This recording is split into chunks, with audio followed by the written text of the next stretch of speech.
Here on WSGW. Nice to have you with us. Later on, after the 10 o'clock news, we're going to learn about our upcoming promotion called Our Kids World. Tracy Walker, our sales manager, will be with us this morning. At 11 o'clock, Herman Hiss has their big estate sale pricing going on. We'll find out more about that on Focus. But for the first part of this hour anyway, our guest is a photojournalist who spent quite a bit of time documenting Jimmy Carter. We're going to find out about that this morning. She's going to be at Saginaw Valley State University on November 6th with a lecture about that very thing. And at the same time, the Marshall M. Fredericks Museum has an exhibit of her work on display through early December. And she is Deborah Hakes. Deborah, good morning to you. Good morning. Thank you so much for the opportunity to be on your show. Oh, thanks for being with us. I have to ask, before we get into the nitty-gritty of the Carters, what led you to photojournalism? That's such a great question. Well, I always have loved art. And when I was a student at Saginaw Valley State University, I was studying graphic design. And toward the end of my tenure there, I took a couple photography classes, and I realized that what I really loved was taking photos. It was faster than drawing, for example, or painting. And I really loved news. I loved things that were happening around me. And so I just really stuck on photography and just came to really love it. So how did you come to spend time with the Carters? So as I mentioned, I got my undergraduate degree at Saginaw Valley, and then I went on to Michigan State where I got a graduate degree in journalism. From there, I had a fellowship at the Poynter Institute for Journalism, and I really just had this curiosity about the world and wanted to travel. And so I was looking for human rights organizations or other places where I'd be able to travel. And the Carter Center came up like top of the Google list, right? And so I applied, and I was fortunate to be accepted. And I drove my car down to Georgia and started there the next week. And where was this in the Carter presidency? This was after his presidency, right? Yeah, so after they left D.C., they founded the Carter Center, which is a nonprofit based in Atlanta, Georgia, but it mostly works in developing countries to fight disease, resolve conflicts, and strengthen democracies. So you spent a lot of time with the Carters. What was he like as an individual? Oh, they were both so kind, and they were just so smart. They were so humble, and they just used the platform that they had been given to help others. They I was in the communications office, and I did more than just take photos. I also wrote. I worked with video crews, but I came to start taking photos because back in those days, you weren't taking photos with your cell phone. You used big old cameras, and VIPs would come to the center to meet him, and they'd want pictures. Well, all the staff were scared to take photos with President Carter because he traditionally didn't like photographers. And so they sent me as the intern. And I loved it because I had built this trust with him. I realized, well, he just, when it's these formal photos, he just doesn't want a lot of photos being taken. So I would get it right the first time, and he would request me. He understood that I understood what he wanted, and so I came to photograph them more and more. That is so interesting. Did you ever take any photos of him swinging the hammer for Habitat for Humanity? I did not. So Habitat for Humanity was a separate nonprofit organization, and they had their own kind of marketing machine. And so I was not involved in that. You missed some good opportunities. Yeah. But I did travel with them to countries around the world, largely for election observations that they participated in. And that also was very exciting. So any thoughts of putting this together in book form? Oh, I would love to. In fact, I mean, it's been almost 10 years since I worked at the Carter Center, and I just have so much information and so many stories. I have an entire cabinet in my house where I just have all my mementos, my journals, newspapers, all these things from my trips, and it was always so intimidated to look at. But through this opportunity at SVSU, I've been kind of forced to go through all that, right? And so I've been writing it all down and distilling it into this, 30 or 40-minute talk that I'm giving on November 6th. And I hope that people really enjoy it. But yes, I actually would like to write a book. If no one else other than my kids and my grandkids read it, I'd be happy. But I do have a lot of stories that I want to get out. Well, it's not only stories, but we want to see your photos. Yes, absolutely. So, where are you from originally? I grew up in nearby Reese, Michigan. I was born in Bay City, lived in Auburn, and then Reese. Lived in Reese. I grew up listening to your show because my mom would call in and ask for your recipe. Listen to the missus, yeah. Be quiet. And then she'd, okay, tell me the recipe for a fireman's coffee cake or something. Well, I was curious because you'd gone to Saginaw Valley State University, so I figured there must have been a local connection to it. Absolutely. SVSU really offered me a great opportunity. They had at that time, maybe they still do, a presidential scholarship, and that enabled me to go to college by getting good grades. I was given a full ride to go to SVSU, and that's why I could go to college. And through SVSU, I was exposed to great opportunities, especially through the Robert Gilbertson Fellowship, which is a year-long initiative where selected students, they're learning from local business and cultural leaders. They are able to travel. I was able to go to China, Taiwan, and Japan, and I had this great mentorship from many professors and people like then SVSU President Dr. Eric Gilbertson, who provided guidance along the way. It really made a big mark in my life. So you mentioned that you've been away from the Carter Center for about 10 years. What have you been doing? Do you freelance or do you work for someone? I still work in nonprofit communications. Now I work for libraries at the state level in Georgia, trying to get people to go to libraries and understand the free internet and literacy resources, the many things that can help people. So I stayed in nonprofit communications. It's just that as I raised my family, I didn't want to be traveling around the world as much. And you stayed in Georgia. You liked it, huh? I like it. I love Michigan. I'm back there 3 or 4 times a year.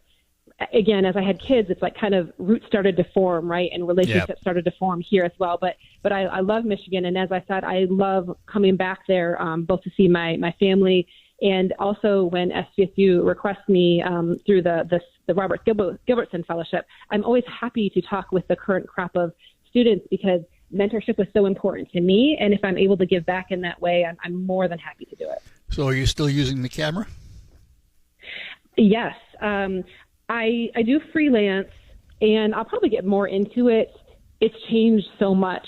The last big event I photographed was actually President Carter's funeral in January, but, occasionally I'll take events, and I always photograph my kids' sporting events. But right now it's a little bit more quiet of a life, but it was wonderful to photograph. So I have to ask this question, and you'll understand why. Canon or Nikon? Nikon, but that's because I started off with their lenses. And so once you invest in the lenses, you can't switch to a different brand. I understand that thoroughly. I always say the caveat that I've heard Canon is better. However, I've always had Nikon lenses, so that's where I'm at. Yeah, I'm a Canon shooter, so I just had to ask. I got to take one of the cool things is that they have shutterless cameras now, so it can be silent as you take. So that's such new technology. Yeah. All right, hang on. I got to take a break, and then we'll come back. We're talking to Deborah Hakes. She's going to be at Saginaw Valley State University for a lecture on November 6th. We'll tell you more about that. It's about her time documenting Jimmy Carter. And the Marshall M. Fredericks Museum will have an exhibit of her work on display through early December. We'll have more when we return here on the Art Lewis Show. I have with me Jeff Carrick from M.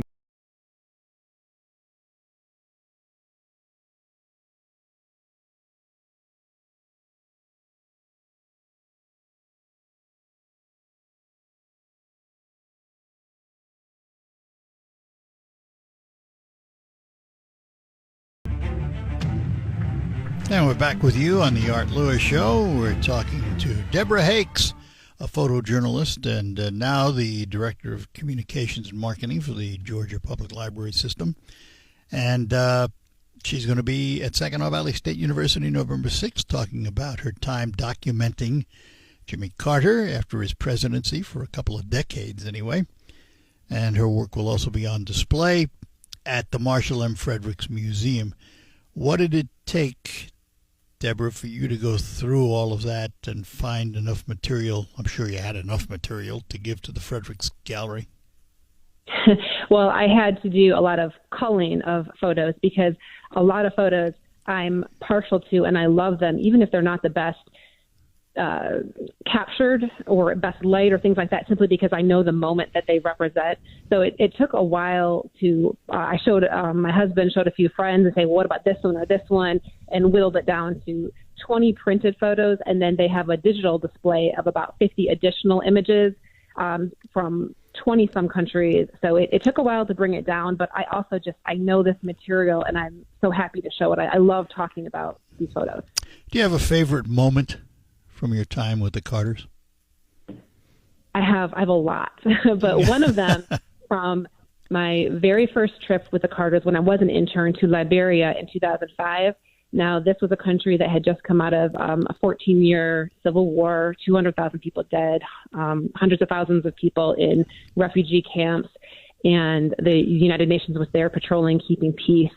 And the Carters went to observe, as part of a delegation from the Carter Center, this election where Liberia elected the first ever female head of state in any African country history, Ellen Johnson Sirleaf. And it was such a special moment because this was the most impoverished place I'd ever been. There were people living in bombed out buildings. There was no electricity or running water for these people for over a decade. And they had been killing each other for 14 years. And then they came together and said, we're enough. Like, let's work together to move our country forward together. And these people in Liberia, they held each other accountable. They helped register people to vote. They were reintegrating soldiers into the community. And with President Carter in particular, I remember counting ballots. There's photos in the exhibit. And it was completely dark in this polling station because there was no electricity in the country. And two people were counting ballots by lantern light, and President Carter moved over to watch them. And I was kneeling on the ground, and I balanced the camera on my knee and kind of held my breath and, took a long exposure photo. And that was really a special moment. But many others come to mind that I'd be happy to share if there's time. Well, we got plenty of time. Yeah, go ahead. Well, I got to know them over the years. And so, like I said, that was my first trip with them. But, much later in time, in Nepal, I went there with them in 2008 and 2013. And in Nepal, it's just this beautiful Himalayan country. Just, Mount Everest is there, a lot of Buddhism, and it's just ancient temples everywhere and just perfect for photographing. But the Carters were there, and they would walk amongst these old temples, and people were friendly. And in 2013, President Carter was walking amongst these temples from polling station to polling station, and the villagers were all greeting him, and he and this little boy did the namaste greeting to each other, and that photo was actually selected for the cover of one of his memorial programs, which is really special to me. We all see the public image of people in the public eye, like the presidents. Mm-hmm. But personally, they're usually different. What was he like as a human, as a person, not as the president or the president that was the president? What you saw is what you got with President Carter. He was as kind and humble as he was in the public and as in private. He would remember people's names and the conversations he had with them. He showed such empathy. For example, in Nepal in 2013, I was there missing my 1-year-old kid terribly, and he knew that. And that's why he was posing with these kids. It was to kind of show me that he understood what I was going through. He didn't have to do that. He was such an important person. He had so much going on, but he cared about those around him. And I was far from someone important in his life. He just was that caring. And the same for Mrs. Carter. I'll tell you another quick story. In Egypt, in like 2010 or 2011, maybe 2012, whatever. It was one of those years.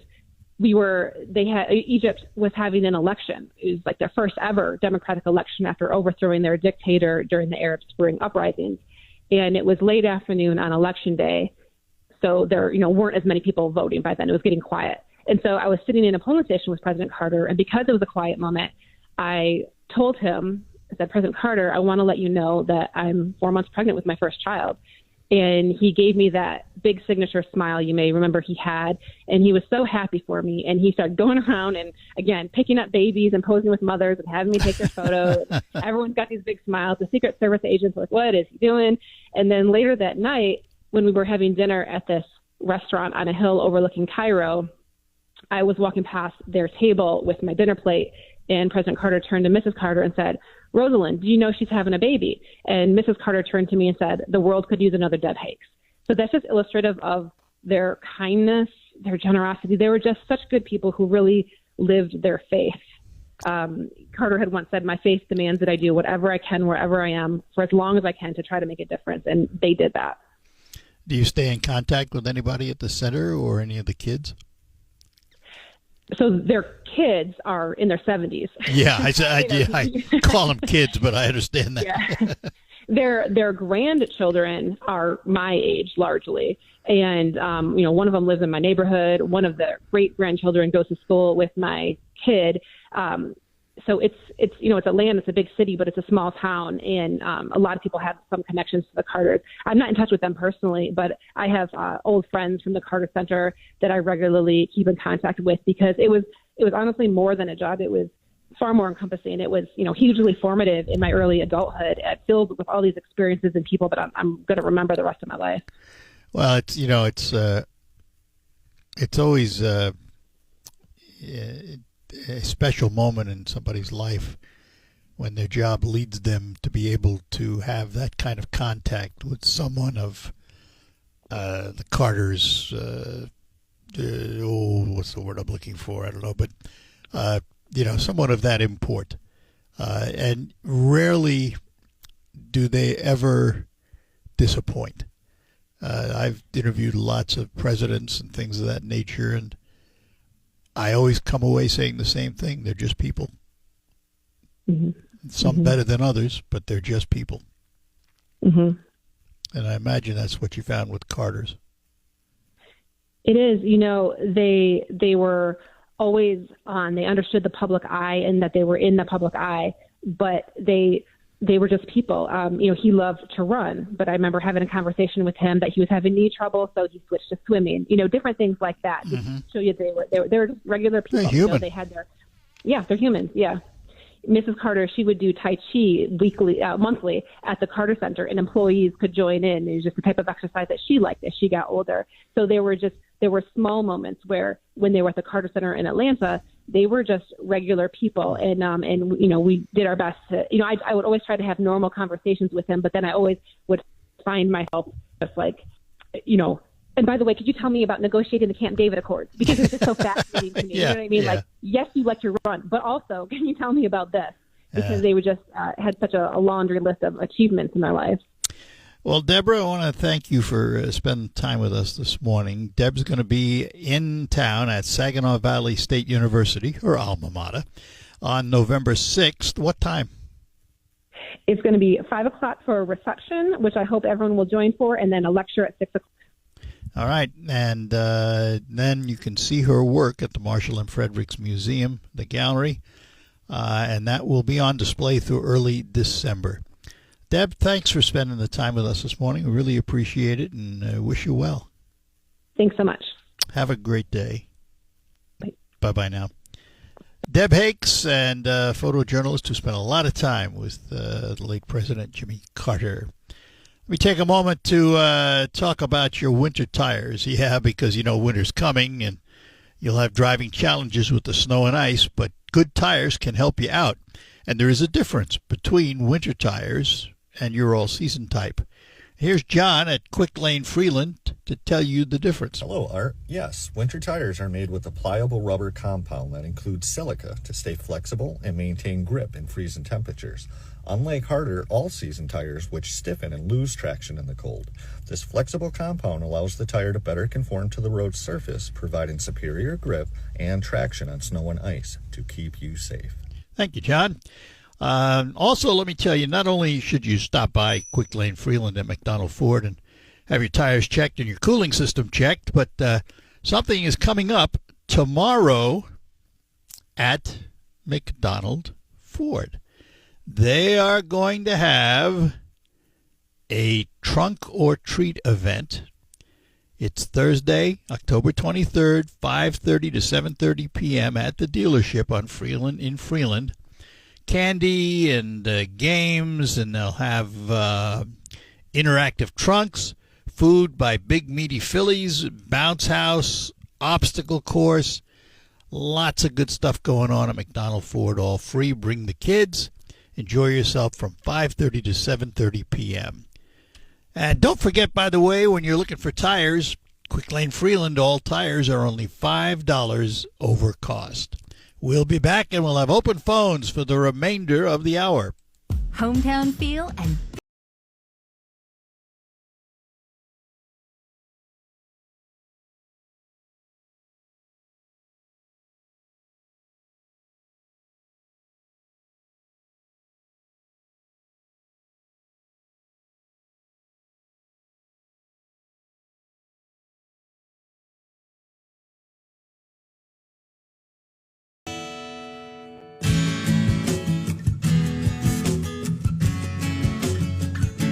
All right, we're back with you here on WSGW, the Art Lewis Show. Open phones for the remainder of the hour, 989-752-6111. You will remember back in the COVID days and thereabouts, there was a crisis of automotive chips, which you'll remember there were parking lots along the highways with thousands of vehicles in them that couldn't be sold because they didn't have all their components.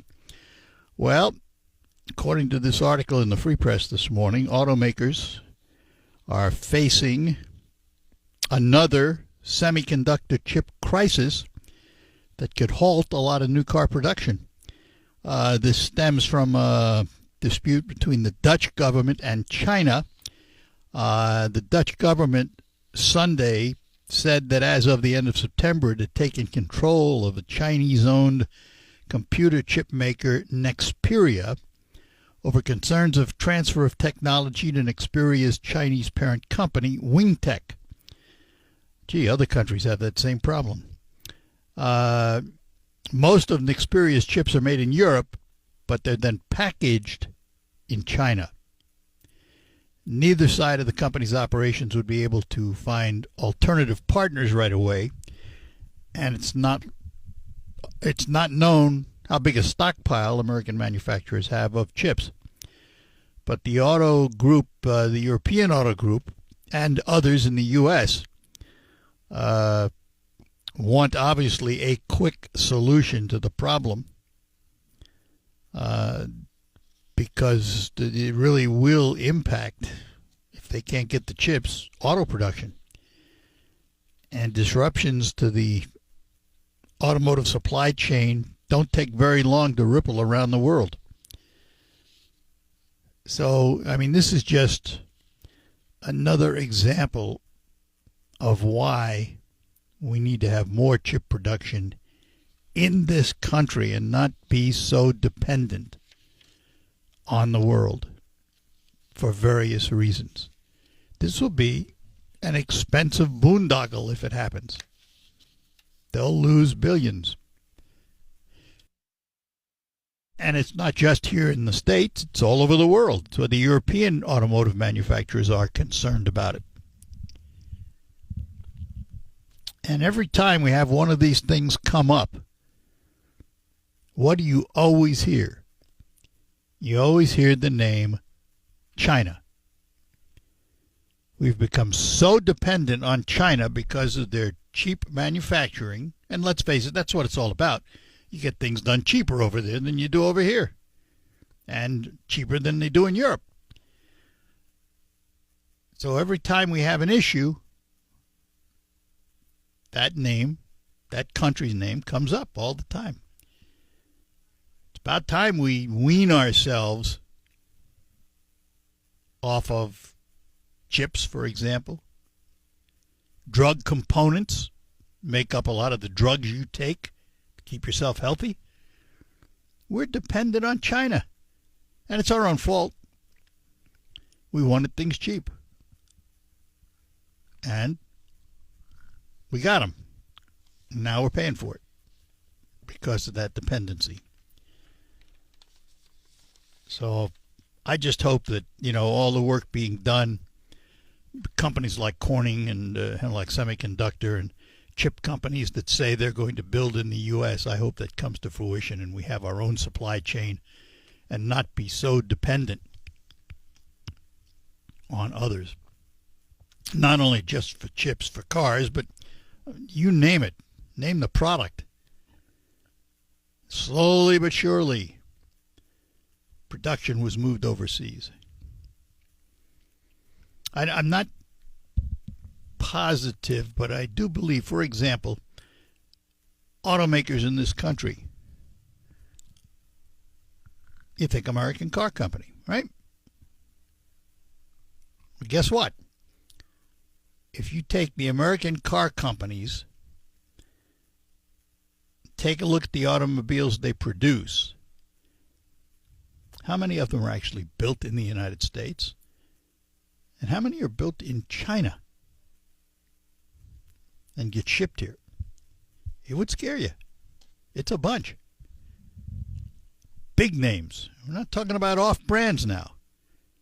We're talking about big names you'd recognize. All right, we'll take a break, come back, we'll get to a call or two when we get back here on the Art Lewis Show. At Saginaw Township Community